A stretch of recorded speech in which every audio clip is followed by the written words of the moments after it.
Unit 4 fundamentals of agriculture by Arun Katyayan, crop ecology. तो जिसमें हम डिस्कस करने वाले हैं क्रॉप इकोलॉजी क्या होता है, देन हार्वेस्ट इंडेक्स, क्रॉप इडियोटाइप या मॉडल प्लांट, देन हम बात करेंगे एग्रोक्लाइमेटिक जोन्स और लास्ट में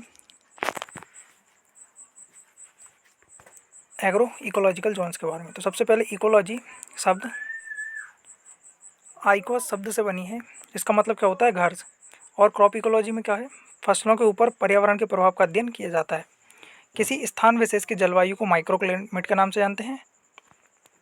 फसल विज्ञान के अंतर्गत सूक्ष्म जलवायु का अध्ययन हमें दो स्तर पर करते हैं, एक होता है मृदा और दूसरा होता है प्लांट के उस पर। सबसे पहले अपन बात करें micro climate at plant level. तो माइक्रो क्लाइमेट क्या है, जो अपना प्लांट के उस स्तर पर होता है उसको हम क्या बोलते हैं, माइक्रो क्लाइमेट।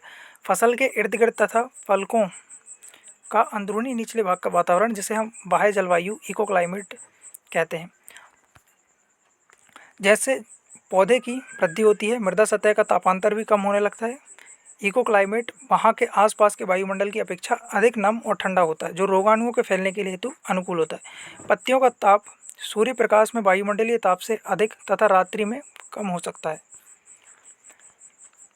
माइक्रो क्लाइमेट को प्रभावित करने वाले कारक कौन कौन से हैं, पहला है टाइप ऑफ प्लांट और दूसरा क्या है morphological features of the plant, जैसे कि हाइट वगैरह हुआ, ठीक है, कैनोपी हुआ, शेप हुआ, साइज हुआ, लीफ, ये सब, और सॉइल कलर, ये सभी इफेक्ट करते हैं।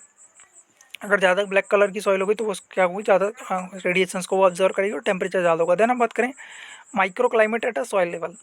तो माइक्रो क्लाइमेट को प्रभावित करने वाले कारकों में मृदा रंग भी एक कारक है।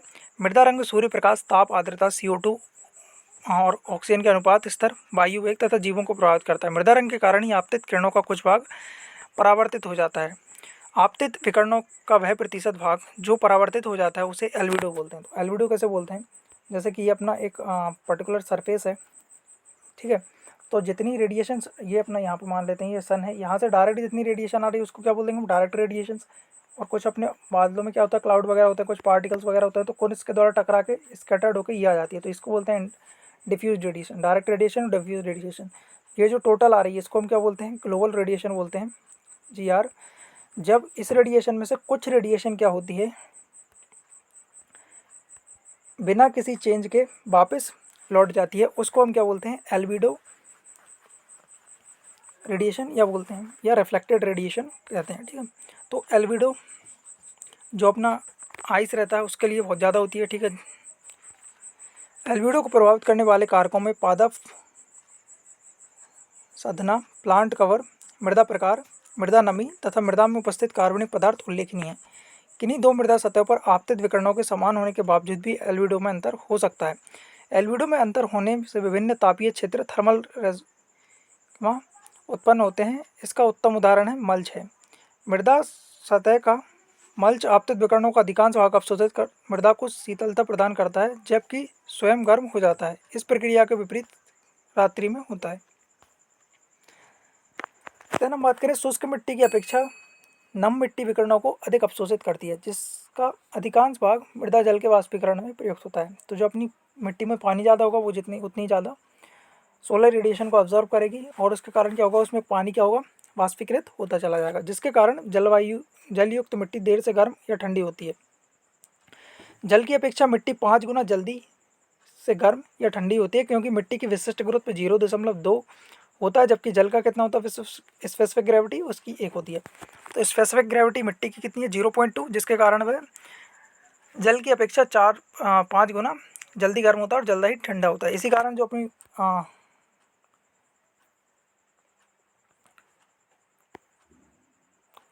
लैंड ब्रिजेस और जो सी ब्रिजेस चलती हैं, ठीक है, लैंड ब्रिजेस कब चलेंगी, जब जो अपने लैंड पे क्या होगा, ठंडा तापमान होगा, और अपना जो ओशियन वाला क्षेत्र है उस पर क्या होगा, गर्म टेम्परेचर होगा, तो उस पर क्या चलेंगी, लैंड ब्रिजेस चलेंगी। ये कब होता है, जनरली शीत ऋतु में देखने को मिलता है। देन हम बात करें हार्वेस्ट इंडेक्स। तो हार्वेस्ट इंडेक्स को हम इफेक्ट ईजिली देख सकते हैं कि हार्वेस्ट इंडेक्स क्या होता है। जैसे अपना एक ये प्लांट है पूरा, ठीक है, ये अपना प्लांट है और इसमें ये एक तो ये फ्रूट लगे हुए हैं, ठीक है। तो हम हार्वेस्ट इंडेक्स कैसे निकालते हैं, HI की वैल्यू जो इकोनॉमिक प्रोड्यूसर्स का, ठीक है, और बायोलॉजिकल, इनका 100 से इंटू कर देंगे तो हमारा क्या निकल जाएगा, हार्वेस्ट इंडेक्स। प्रकाश संश्लेषण का इफेक्टिवनेस और फोटोसिंथेसिस बातों पर निर्भर करती है। Large and efficient simulating area, adequate supply of solar energy and CO2, favourable environmental conditions, इन पर ये डिपेंड करता है।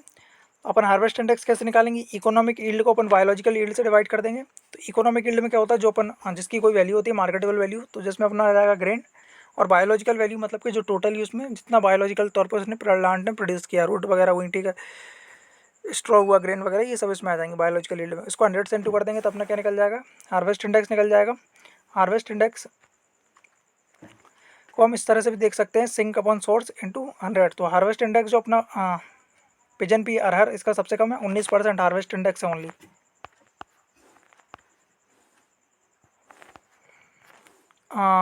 ग्रेन यील्ड को इस तरह व्यक्त किया जा सकता है, ग्रेन यील्ड को अगर हम देखें तो y equal to A into B into C into D। तो जहाँ क्या है, y grain yield per unit area, number of plant per unit area, number of fertile tillers per plant, number of grain per ear, और weight of individual grains.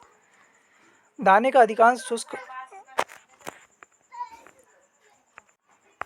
तो जो अपना flag leaf होती है वो 52% कंट्रीब्यूट करती है, और जो एवंस होते हैं वो 12% कंट्रीब्यूट करते हैं अपने ग्रेन के उसमें बनने में। प्रकाश संश्लेषण में इनका ये योगदान रहता है। तो ये बहुत इंपॉर्टेंट क्वेश्चन है दोनों। फ्लैग लीफ 52% कंट्रीब्यूट करती है, और जो अपना एवंस होते हैं वो 12% कंट्रीब्यूट करते हैं। ना बात करें सोर्स और सिंक रेशियो क्या होता है, सबसे पहले तो अपन बात करें सोर्स क्या होता है। सोर्स वह स्थान है जहाँ पे क्या होता है, प्रकाश संश्लेषण होता है और ये अपना फूड प्रोड्यूस बनता है। और सिंक स्थान क्या है, वह स्थान है जहाँ पे जो अपना फोटोसिंथेसिस में जो प्रोडक्ट बनते हैं, फोटोसिंथेट्स, उनका क्या होता है, संचय होता है, उसको हम क्या बोलते हैं, सिंक बोलते हैं। ठीक है, सोर्स और सिंक क्या हो सकते हैं, एक दूसरे में चेंज हो सकते हैं टाइम के अकॉर्डिंग। जैसे अपन बात करें आलू में सिंक क्या है, तना सिंक है, जबकि जड़ शकरकंद में सिंक हो सकता है।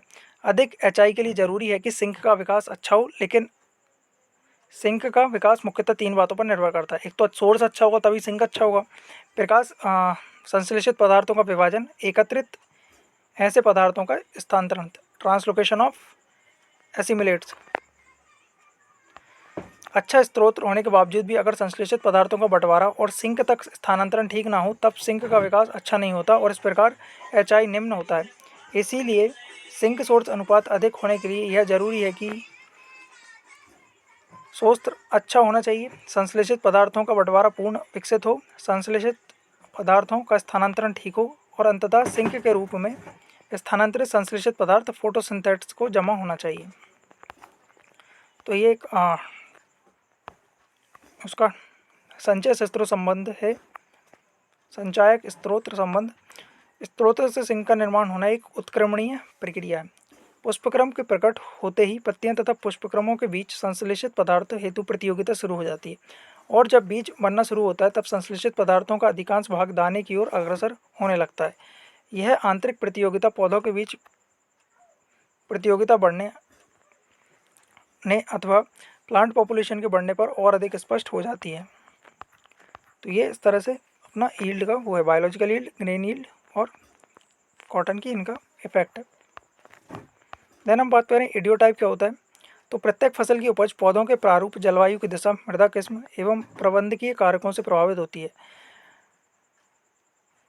आर्मी तथा ग्रीवर 1967 का मत है कि जब फसल प्रबंधन संबंधी कारक सीमाकारी ना हो तो ऐसी दशा में पौधों का प्रारूप बदलकर तथा फसलों में दाना भरने वाली अवधि में वृद्धि करके फसलों का उत्पादन बढ़ाया जा सकता है। आदर्श प्रारूप इडियोटाइप की अवधारणा 1968 में डोनाल्ड के द्वारा दी गई थी। तो सबसे पहले डायरेक्ट क्वेश्चन ये आ जाता है कि इडियोटाइप कॉन्सेप्ट किसने दिया, तो वो डोनाल्ड ने दिया है। कब दिया, 1968 में। डोनाल्ड ने फसलों को के आदर्श प्रारूप के संबंध में उल्लेख किया है कि फसलों के पौधों में आपसी प्रतिस्पर्धा कम से कम होनी चाहिए तथा फसलों के पौधों में खरपतवार के पौधों की अपेक्षा प्रतिस्पर्धा की अधिक शक्ति होनी चाहिए। एक अकेला पौधा समूह में तभी अच्छी उपज दे सकेगा जबकि उसी तरह के समान पौधे के साथ उसकी प्रतिस्पर्धा कम से कम हो। आदर्श प्रारूप इडियोटाइप एक ऐसा जैविक प्रारूप होता है जो एक निश्चित वातावरण में आशा के अनुरूप उत्पादन करने में सक्षम होता है। तो सबसे पहले अपन बात करते हैं इडियोटाइप जो गेहूं का है वो किसने दिया था, डोनाल्ड ने दिया था। तो ये इसके विशेषताएं कैसा कैसा क्या होना चाहिए इसमें। देन ये मक्के का एडियो टाइप किसने दिया?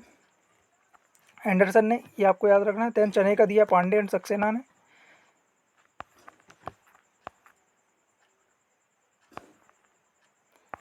पांडे और सक्सेना ने किसका दिया है? अरहर का दिया है।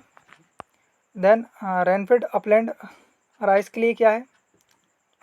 कम अवधि 85 से 100 दिन वाली प्रजातियाँ हों, मृदा में गहराई तक जाने वाली, प्रभावी जड़ तंत्र हो, उसमें खुदा बोना होना चाहिए, सीधी पत्तियाँ युक्त मोटा तना होना चाहिए, टिलरिंग की शुरुआत जल्दी हो तथा इफेक्टिव टिलरिंग निकले, एक ही समय पुष्प निकले चाहिए। पेनिकल की संख्या देखो, प्रति वर्ग मीटर में लगभग 400 पेनिकल होने चाहिए। पेनिकल में दानों की संख्या अधिकतम हो, सामान्य बीज सुसुप्तता होना चाहिए, हेलमिंथोस्पोरियम आदि रोग तथा कीटों के प्रति रोधी भाव रखता हो। तो ये क्या है? इसका एडियो टाइप है।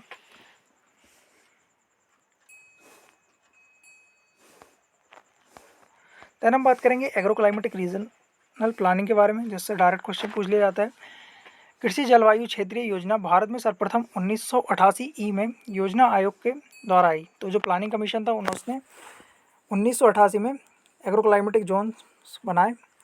तो ये कब बने थे? 7वीं पंचवर्षीय योजना में वर्षा, तापमान, मृदा, टोपोग्राफी, सस्यन तथा खेती प्रणाली और जन संसाधन के आधार पर बनाए गए थे।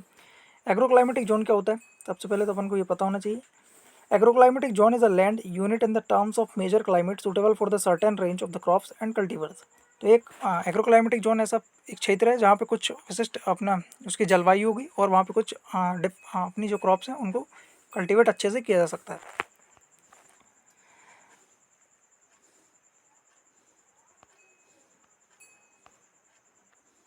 क्रॉपिंग सिस्टम को सबसे लास्ट में जोड़ा गया था और इसके बाद पहले 11 थे और इसको क्रॉपिंग सिस्टम को जोड़ने के बाद कितने? 15 बना दिए गए थे। तो सबसे पहला कौन सा है? देखो 15 क्या अपने एग्रोक्लाइमेटिक जोन्स हैं और इसके 73 सब जोन है। तो सबसे पहले अपन बात करते हैं, एक बार आपको डायग्राम देख लेना चाहिए तो आपको उससे ईजिली समझ में आ जाएगा। तो ये जैसे अपना तो जैसे ये हुआ,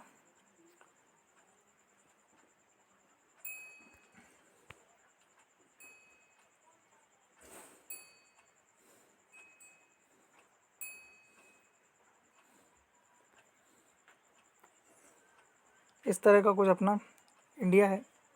तो ये वाला कौन सा अपना फर्स्ट है, ये सेकंड है, ये थर्ड है, fourth, fifth, six, seventh, eighth, इस तरह से अपने क्या है एग्रोक्लाइमेटिक जोन है। और इधर पे कौन सा है? 15 है।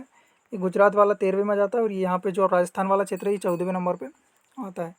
और ये यहाँ पे ये ईस्ट कोस्टल एरिया है और ये waste coastal area.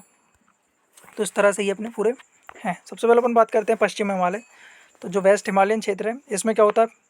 Jammu Kashmir, Himachal Pradesh, Uttar Pradesh के पर्वतीय क्षेत्र सम्मिलित हैं।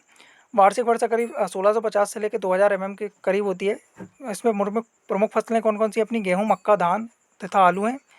3 इसके सब जोन हैं और सस्यन सघनता जम्मू एवं कश्मीर में निम्नतम तथा हिमाचल प्रदेश में अधिकतम है। तो यहाँ पे क्या क्या समस्याएं? एक तो पानी अच्छा होता है तो ज़्यादातर क्षेत्र में ढलान है, सॉइल इरोजन ज़्यादा होता है ये, और वाटर हार्वेस्टिंग जैसी तकनीकों का उपयोग सिंचाई प्रबंधन में हो सकता है। देन हम बात करें पूर्वी हिमालय क्षेत्र, तो इसमें जो अपने ईस्टर्न नॉर्थ ईस्टर्न जो स्टेट्स हैं वो आ जाते हैं, जैसे कि अपना सिक्किम, अरुणाचल प्रदेश, नागालैंड, मेघालय, मणिपुर, त्रिपुरा, मिजोरम, असम, दार्जिलिंग का पहाड़ी क्षेत्र, पश्चिम बंगाल का जलपाईगुड़ी तथा बिहार के कुछ क्षेत्र इसमें आते हैं। इसमें क्या होता है? बहुत ज़्यादा वर्षा होती है। 1840 से लेके 3528 mm वर्षा होती है। 5 उप क्षेत्रों में इसको वर्गीकृत किया गया है। और यहाँ पे क्या होता है? जो शिफ्टिंग कल्टीवेशन है ये बहुत ज़्यादा की जाती है और इधर इरोजन की ज़्यादा प्रॉब्लम है, स्लोपी एरिया है, अनडुलेटेड लैंड है इस क्षेत्र में। देन हम बात करें निचला गंगा का क्षेत्र, मैदानी क्षेत्र, इसमें पश्चिम बंगाल को रखा गया है और इसमें 4 उप क्षेत्रों में विभाजित किया गया है। भारत के चावल उत्पादन का 12% इसी क्षेत्र की देन है, लेकिन इस क्षेत्र में चावल की उत्पादकता राष्ट्रीय औसत 15 क्विंटल प्रति हेक्टेयर से कम है। जो प्रोडक्टिविटी है उससे भी कम है इसमें। मुख्य फसलें कौन कौन सी हैं? चावल, जूट, रेपसीड तथा गेहूं मुख्य फसलें हैं। रेपसीड, मक्का तथा आलू नई फसलों के रूप में समाविष्ट हुई हैं।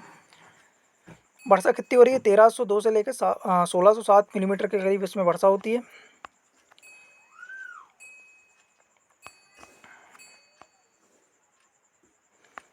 और इससे कुछ इस क्षेत्र की कुछ समस्याएं हैं।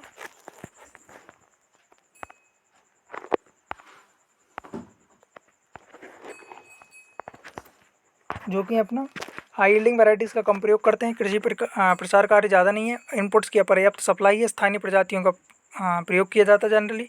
अच्छे जल प्रबंधन का अभाव है। जल निकास की समस्या है।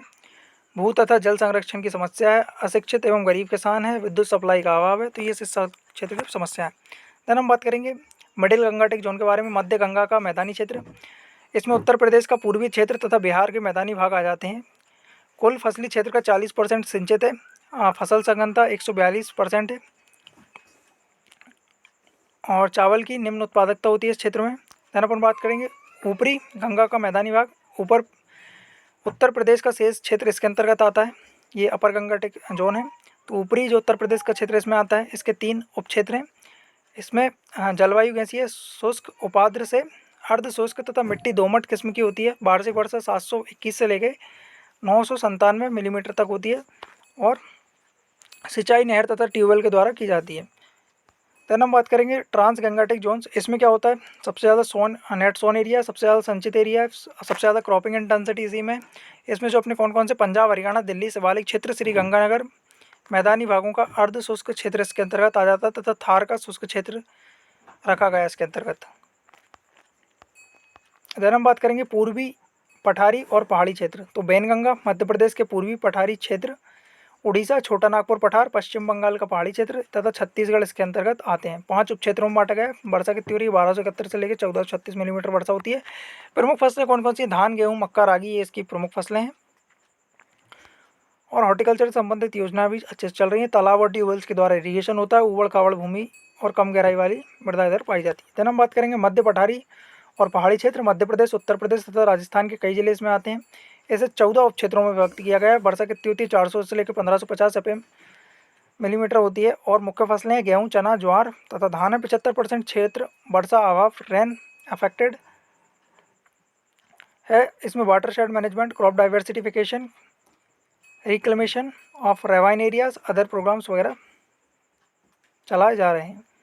देन हम बात करेंगे पश्चिमी पठारी तथा पहाड़ी क्षेत्र। महाराष्ट्र का मुख्य क्षेत्र आता है। मध्य प्रदेश का अधिकांश मध्य प्रदेश का भाग तथा राजस्थान का कुछ जिला। 4 उप क्षेत्र हैं। अर्धशुष्क जलवायु है। 1040 मिलीमीटर के करीब वर्षा होती है। पेनिसुलर एरिया का अधिकतम इसके अंतर्गत आता है। मुख्य फसलें कौन कौन सी हैं? ज्वार, बाजरा, कपास तथा गेहूँ। इष्टतम फसलीय नेट सोन एरिया 65%, जंगली क्षेत्र 11%, सिंचित क्षेत्र 12.4% है। देन अपन बात करें दक्षिण पठारी तथा पहाड़ी क्षेत्र। तो इसमें आंध्र प्रदेश, कर्नाटक, तमिलनाडु का क्षेत्र इसके अंतर्गत आते हैं। यहाँ की जलवायु अर्धशुष्क है। यहाँ 81% क्षेत्र ड्राईलैंड फार्मिंग होती है। ये अर्धशुष्क सेमी एरिड जोन है। अपनी फसल सस्टेन सघनता कितनी है? 111% है और इसे 6 उपक्षेत्रों में बांटा गया है। पूर्व तटीय मैदान। तो इसके अंतर्गत उड़ीसा, आंध्र प्रदेश, पांडुचेरी तथा तमिलनाडु के कुछ जिले सम्मिलित हैं जो कि तटीय क्षेत्र कोस्टल एरियाज के करीब आते हैं। इस क्षेत्र का 75% भाग वर्षा पर आधारित होता है और मछली पालन भी इस क्षेत्र में किया जाता है और वाटर लॉगिंग की समस्या इस क्षेत्र की है। देन पश्चिमी तटीय मैदानी क्षेत्र। इसके अंतर्गत तमिलनाडु के पश्चिमी तट, केरल, कर्नाटका, गोवा, महाराष्ट्र के भागों को रखा गया है। यहाँ का मुख्य पेशा मसालों तथा रोपी फसलें, स्पाइसेस एंड प्लांटेशन क्रॉप्स का उत्पादन है। जलवायु शुष्क, उपाद्र से लेकर आर्द्र तक होती है। वार्षिक वर्षा करीब 2226 से लेकर 3640 मिलीमीटर मापी गई है। इस क्षेत्र की 4 उप क्षेत्रों में विभाजित किया गया है। यहाँ की मुख्य फसलें कौन कौन सी हैं? चावल, रागी, मूंगफली और टोपियो का है। अपन बात करें गुजरात के मैदानी तथा पहाड़ी क्षेत्र। वर्षा 340 से लेकर 1793 मिलीमीटर तक होती है। इसके अंतर्गत गुजरात वाला क्षेत्र ज़्यादा आता है। जलवायु शुष्क तथा निम्न वर्षा वाली होती है। मुख्य फसलें कौन कौन सी हैं? मक्का हुआ, गेहूँ, धान, मूंगफली, तंबाकू, कपास, ज्वार, बाजरा इधर लगाई जाती हैं। यहाँ क्षेत्र तिलहनी फसलों के लिए प्रसिद्ध है अतः इसे ऑयल सीड रीजन भी कहते हैं। सस्टेन सघनता 114% है। इस क्षेत्र का 60% भाग अकाल प्रभावित ड्रॉट प्रोन एरिया है और 78% वर्षा पर आधारित है। देन अपन बात करें पश्चिमी शुष्क क्षेत्र। राजस्थान के केवल 9 जिले रखे गए हैं। यहाँ की जलवायु अत्यंत शुष्क है। गर्म बालुई थार, अधिक वाष्पीकरण, न्यून वर्षा, वार्षिक वर्षा 95 मिलीमीटर, इसकी समस्याएं हैं। और इस क्षेत्र में 2 मुख्य योजनाएं चल रही हैं, एक तो इंदिरा गांधी नहर और एक ड्रॉट डेवलपमेंट प्रोग्राम। देन अपन बात करेंगे आइलैंड वाला जो क्षेत्र है उसमें द्वीप समूह क्षेत्र। अंडमान जो निकोबार द्वीप हैं और जो लक्षद्वीप हैं इसको रखा गया है। वर्षा बहुत ज़्यादा होती है, 3000 mm के करीब, और करीब 8 महीने तक होती रहती है। मुख्य फसलें कौन कौन सी हैं अपनी इस क्षेत्र की? एक तो चावल है और दूसरी अपनी कोकोनट। कुल फसल क्षेत्र के 50% भाग में नारियल की खेती होती है। देन अपन बात करें एग्रो इकोलॉजिकल रीजन्स क्या होते हैं। पर्यावरणीय क्षेत्र के दो घटक होते हैं, एक होता है बायोटेक और दूसरा होता है एबायोटिक। बायोटेक में क्या होते हैं? जीवित होते हैं, और एबायोटिक में जो अपने इन्वायरमेंटल फैक्टर्स होते हैं वो आ जाते हैं। हमारे पर्यावरण में उपस्थित पेड़ पौधे, जीव जंतु, सभी सजीव इसके जैव घटक कहलाते हैं। वायु, पानी, मृदा आदि पर्यावरण के अजैव घटक हैं। इन्हीं भौतिक घटकों में मौसम को निर्धारित करने वाले कारक जैसे प्रकाश, आर्द्रता, वर्षा, ताप एवं वायु का वेग भी सम्मिलित है। इकोलॉजिकल रीजन का मतलब भूधरातल के ऐसे क्षेत्र से है जो कि बृहद मैक्रोक्लाइमेट यथा मृदा, वन संसाधन, जलीय प्रणाली के प्रति स्पष्ट पर्यावरणीय प्रतिक्रिया प्रदर्शित करता हो। भू आकृति, मृदा के प्रकार और मृदा की दशाओं में एक समान वाले कृषि जलवायु क्षेत्रों का वह भाग जो वहाँ के जलवायु एवं वृद्धिकाल की लंबाई पर स्पष्ट प्रभाव डालता हो, एग्रो इकोलॉजिकल जोन कहलाता है। भारत को 21 एग्रो इकोलॉजिकल जोन्स में बांटा गया है, जो निम्न है। कौन कौन से हैं? एक तो पश्चिम हिमालय फर्स्ट, पश्चिम हिमालय सेकंड, पश्चिमी मैदान दूसरा, दक्कन का पठार 1, दक्कन का पठार 2, उत्तरी मैदान तथा मध्यवर्ती ऊंची भूमि, मालवा ऊंची भूमि और काठियावाड़ का प्रायद्वीप, मालवा और बुंदेलखंड का मध्यवर्ती ऊंची भूमि, दक्कन का पठार और पूर्वी घाट तमिलनाडु का अपलैंड और दक्कन का पठार और मध्यवर्ती ऊंची भूमि बुंदेलखंड, पूर्वी पठार छत्तीसगढ़ क्षेत्र, छोटा नागपुर पठार और पूर्वी घाट, उत्तर का मैदान, पूरब का मैदान, असम एवं बंगाल का मैदान, उत्तर पूर्व का पहाड़ी क्षेत्र पूर्वांचल, पूर्वी हिमालय, पूर्वी तटीय मैदान, पश्चिमी घाट एवं तटीय मैदान और अंडमान निकोबार व लक्षद्वीप समूह। तो ये इस चैप्टर को हमने कंप्लीट कर लिया इसके साथ।